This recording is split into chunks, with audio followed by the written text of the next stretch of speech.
Yan, good day mga kaagar. So, nandito tayo ngayon sa farm. So, ang ginagawa natin ngayon ay nagpo-pruning tayo ng ating mga tanim dahil kailangan natin magbawas ng mga sanga.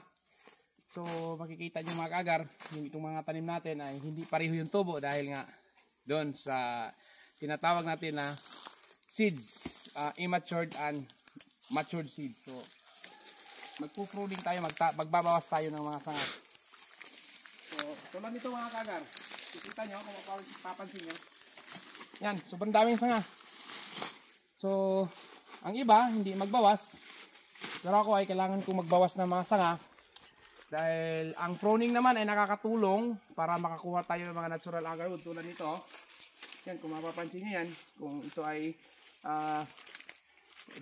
umabot ng mga ilang buwan, magkakaroon siya ng natural infection. Pero, kailangan natin magbawas para hindi liliit yung mga branching. So, yung iba akala nila makakasama sa puno, but depende na yan. So, sa atin, ginagaya natin yung Malaysia, Thailand, kung paano nila pinaprocess yung mga tanim nila.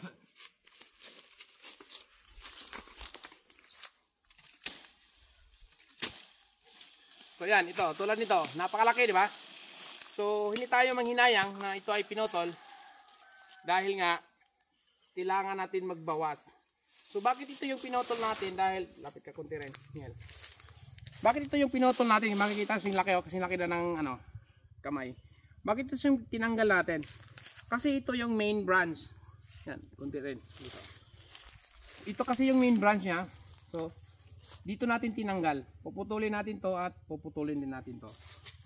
Yan. So, ito ay meron siyang sanga, 1, 2, 3, 4, 5, 6, 7, 8, 9, 10, 10 yung ano niya, napakarami. So, pag hinayaan kasi natin to siya, hanggang dito lang yung lalaki. Makikita nyo, malaki itong puno. But pagdating dito sa taas, lumiliit. Kaya kailangan natin magbawas.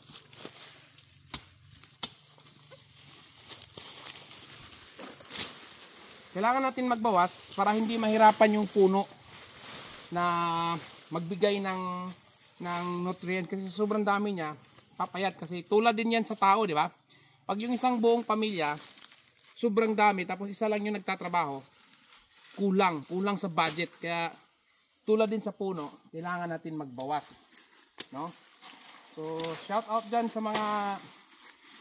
mga tamad. Kaya dito na tayo magpa-farming. So, ang dahon naman mga kagar ay ginawa nating produkto. Ito ay gagawin nating agarwood coffee, agarwood tea. Marami tayong gagawing produkto. Kaya hindi pa rin masayang, no? So, wala na kasi tayong time na magkakaroon ng market. Kasi yung iba minamarket sa atin. Hindi natin kailangan mag-market tayo. Tara tayo. Katong matabunan. Oh. So, dyan hanggang sa taas, parang hindi pa natin lahat. Mayroon napagaling rin. Oh, so, yan. Tingnan nito, oh. Lapit ka konti rin. Sana yung tatanggalin natin, parang minsan makakalito.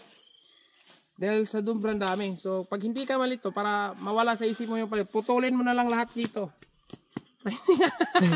Hindi ka na malito, joke lang. So, tulad nito mga kagar, nasa inyo na yung decision kung saan yung puputulin yan. So ito, sa akin, ito yung puputulin ko. Puputulin natin ng buo. Ha? Natin.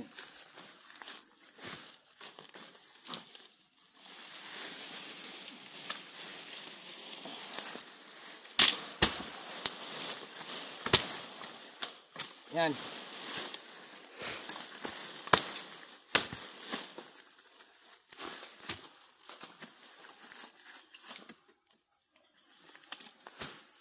So, kailangan natin magbawas mga kaagar. So, kasi itong may sugat, hindi naman ito nagkakaroon ng problema.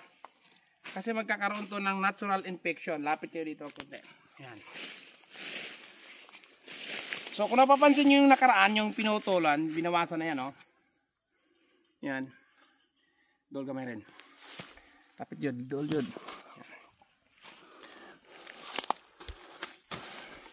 Yan, kung napapansin niyo yan, oh. Ayan, nagkakaroon siya ng natural infection. So, kung tatanggalin natin yan, meron na yang laman.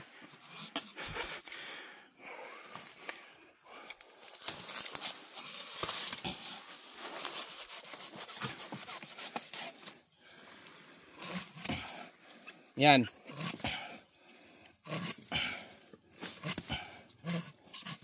Yan o. So kung makikita nyo mga kaagar, nagkakaroon na siya ng natural infection. Ayan, di ba? So, ganun din yung mangyayari. Ito na yung may pera. Yan. So, yan lang muna. Mag-hunting muna kami. So, yan. Bye-bye.